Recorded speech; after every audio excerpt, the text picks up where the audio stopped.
धाकड़ खबर, बेखौफसुमा बेबाक अंदाज।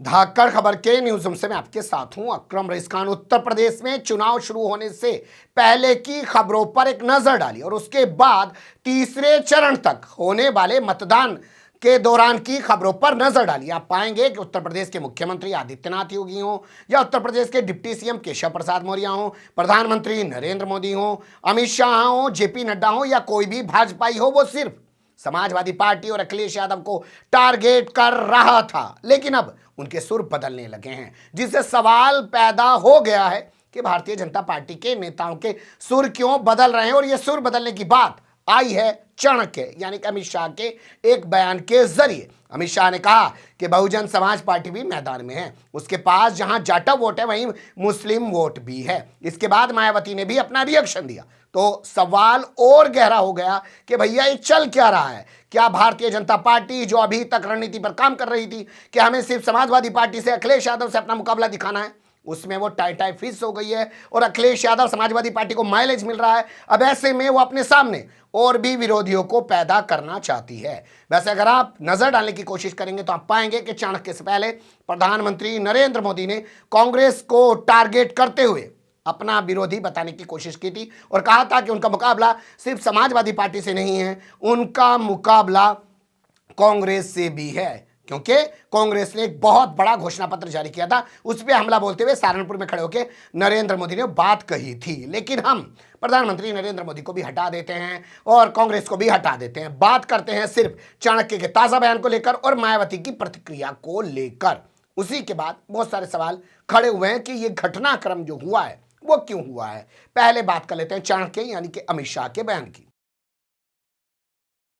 न्यूज 18 इंडिया को एक इंटरव्यू देते हुए चाणक्य यानी कि अमित शाह ने कहा कि बहुजन समाज पार्टी यानी मायावती अभी भी मैदान में है, उनके पास जहां जाटव वोट है वहीं उनके पास मुस्लिम वोट है। मुस्लिम वोट पर ज्यादा फोकस एंकर भी दे रहा है और मुस्लिम वोट पर ज्यादा फोकस अमित शाह भी दे रहे हैं। इसके अलावा वो किसी और समाज का वोट उनके साथ होने की बात नहीं कर रहे हैं। इस पर भी एक बहस होनी चाहिए, लेकिन फिलहाल आपको अमित शाह का भी वो बयान सुनना चाहिए और पत्रकार की टोन के साथ वो बयान सुनना चाहिए। तो जाटव वोट जो उनका जो वोट बैंक है वो नहीं खसकेगा, वो उनके साथ रहेगा। और कोई वोट बैंक भी जुड़ेगा। मुसलमान भी काफी बड़ी मात्रा में जुड़ रहे हैं। मुसलमान बीएसपी को भी काफी बड़ी मात्रा में वोट देंगे, काफी सीटों पे। तो उससे जो है उसका फायदा आपको मिलेगा, क्योंकि एसपी और बीएसपी। देखिए, फायदा नुकसान ऐसे नहीं होता है, वो सीट स्पेसिफिक होता है। इस प्रकार का आकलन नहीं लग सकता पॉलिटिक्स में, परंतु बीएसपी की रिलेवेंसी खत्म हुई है, वो बात ठीक नहीं। सुन लिया आपने, पत्रकार जिस तरीके से सवाल कर रहा है उसे देखने में साफ लग रहा है कि शायद उसको पहले ही लिख के सवाल दिए गए हैं और बता दिया गया भैया इस सवाल को इस तरीके से पूछिए, मैं इसके तरीके से जवाब दूंगा। वरना आप जानते ही हैं अमित शाह बोलते बोलते कुछ भी बोल जाते हैं कि 12वीं के बाद इंटर में दाखिला कराएंगे और इसके अलावा वो जो है बहुत सारे फिगर्स को लेके भी कुछ और बताने लग जाते हैं। एनआरसी का फुल फॉर्म बताते हुए वो हिचकले नगलाते हैं। बहुत सारे बातें हैं, उन्हें छोड़ दीजिए। लेकिन कुल मिला के लगता है कि सवाल पहले से तैयार करवा लिया गया था और ये सवाल सामने आया तीसरे चरण के मतदान से ठीक पहले। तो चौथे चरण के तहत जब लखनऊ समेत 9 जिलों की 59 सीटों पर मतदान हुआ और मायावती वोट डालने के लिए पहुंची तो पत्रकारों ने पकड़ लिया, पूछ लिया कि बहन जी बताइए, अमित शाह कह रहे हैं कि आपके साथ दलितों का वोट है, आपके पास मुसलमानों का वोट है, आपको हल्के में नहीं लिया जा सकता है, इस बारे में आपका क्या कहना है। तो मायावती ने कहा कि वो महान नेता हैं जो ये स्वीकार कर रहे हैं और हमारे साथ सिर्फ मुसलमान ही नहीं तमाम जातियों का वोट आ रहा है। सुन लीजिए मायावती को। मैं समझती हूँ कि ये उनकी महानता है कि उन्होंने सच्चाई को स्वीकार किया है, लेकिन मैं उनको ये भी बताना चाहती हूँ कि पूरे उत्तर प्रदेश में इस विधानसभा चुनाव में अभी तो 3 चरणों के वोट पड़ चुके, चौथे का आज पड़ रहा है। तो बीएसपी को अकेले दलितों का ही नहीं, मुसलमानों का ही नहीं, बल्कि अति पिछड़े वर्गों का भी और अपर कास्ट समाज का भी, अर्थात सर्व समाज का वोट बहुजन समाज पार्टी को मिल रहा है। सुन लिया आपने। अब यहां सबसे पहले मायावती की भूमिका पर बात कर लेते हैं। पूरे चुनाव के दौरान देखिए, पिछले 5 साल के दौरान देखिए, मायावती उस तरीके से चुनाव लड़ती हुई नजर नहीं आ रही हैं। कई बड़ी घटनाएं उत्तर प्रदेश में हुई दलित समाज के लोगों के साथ, जैसे आगरा में दलित युवक को थाने में पीट पीट कर मार दिया गया, अरुण बाल्मीकि को। मायावती कहीं नजर नहीं आई। हाथरस में बलात्कार के बाद, गैंगरेप के बाद एक दलित बेटी की हत्या कर दी गई, वहां भी वो नजर नहीं आई। इसके अलावा सोनभद्र के अंदर जो आदिवासी समाज के लोग हैं, उनको दिन दहाड़े गोलियों से भून के मौत के घाट उतार दिया गया। इसके अलावा और जगह भी बहुत सारी वारदातें हुई हैं, कहीं पर भी मायावती नहीं पहुंची है, ना ही वो किसी से मिलती जुलती हुई दिखाई दी है। भाई अपने यहीं बुला ले आदमी, वहां भी नहीं बुला पाई है। अब वो चुनाव में भी उस तरीके से आक्रामक नजर नहीं आ रही हैं। जब पूरा चुनाव हो गया और पहले चरण का चुनाव होने वाला था, मतदान होने वाला था, उससे ठीक एक दिन पहले वो पहली बार आगरा के अंदर नजर आई हैं। अब वो हाल फिलहाल में कुछ 1-2 जगह पर रैलियां करती हुई दिखाई दे रही हैं, यानी कि पूरी तरह वो गायब है। जब भाजपा वाले सीधे तौर पर समाजवादी पार्टी को टारगेट कर रहे थे, तो कुछ पत्रकार पूछ रहे थे, भैया बसपा का जिक्र क्यों नहीं करते हो, कांग्रेस का जिक्र क्यों नहीं करते हो?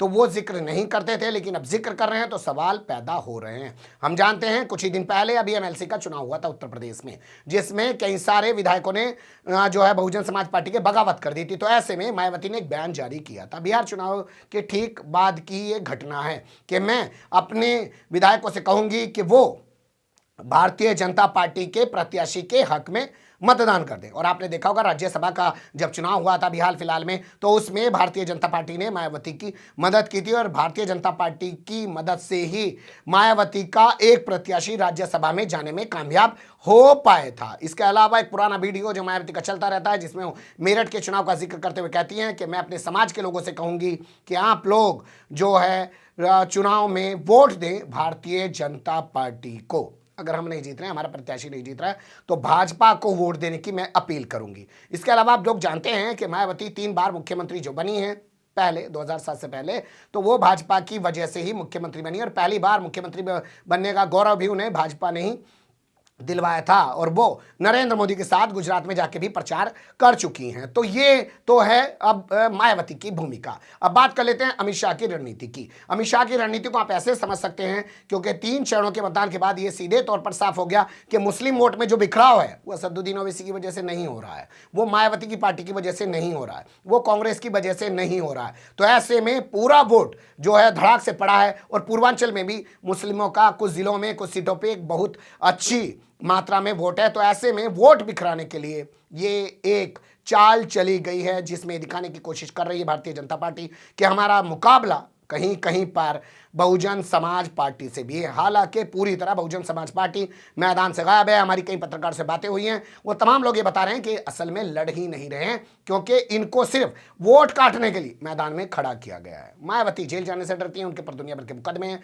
शुगर मिल बेचने के मामले हैं, आय से अधिक संपत्ति के मामले हैं, उनके भाई और भतीजे पे भी दुनिया भर के मुकदमे हैं। इसलिए सिर्फ वो एक वोट कटवा पार्टी के तौर पर मैदान में लड़ रही हैं, और अब उनको रिलेवेंट बताकर, उनकी अहमियत बताकर भारतीय जनता पार्टी जो मुस्लिम वोट है उसमें बिखराव करने की कोशिश कर रही है। इस संदर्भ में भी देखा जा सकता है कि हो सकता है सच मायने में ऐसा हो रहा हो, जमीन पे दलित और मुस्लिम वोट एक साथ आ रहा हो, लेकिन भाजपा जो है मायावती को मुसलमानों के हितैषी वाली पार्टी बता के उनके खिलाफ एक माहौल बनाने की कोशिश कर रही हो कि और समाज का जो वोट उनके साथ आ रहा है, जैसे ब्राह्मण समाज का वोट वो कह रही है कि उनके साथ आ रहा है, इसके अलावा और समाज का वोट आ रहा है, उसको तोड़ने की कोशिश कर रहे हो या मुसलमानों का जिक्र करके। बहुत सारे पहलू हो सकते हैं, लेकिन सबसे अहम पहलू यही है कि अब भारतीय जनता पार्टी के नेताओं को, या यूं कहें कि अमित शाह को, प्रधानमंत्री नरेंद्र मोदी को कांग्रेस और बसपा चुनाव में सामने क्यों दिखाई दे रहे हैं। कोई संयोग तो है नहीं, प्रयोग ही होगा। ये खबर उभर रही थी, मुझे लगा कि आपको रूबरू कराया जाए। बने रहिएगा धाकड़ खबर के साथ। फिलहाल कमेंट्स के रूप में आप लोग अपनी राय दे सकते हैं, खबर को लाइक कर सकते हैं, चैनल को सब्सक्राइब कर सकते हैं, और ज़्यादा से ज़्यादा हमारी खबरों को शेयर कर सकते हैं। फिर ऐसे ही किसी सुलगते हुए या उलझते मुद्दे लेकर मैं आपके सामने हूँगा हाजिर। फिलहाल अभी मुझे दे इजाज़त।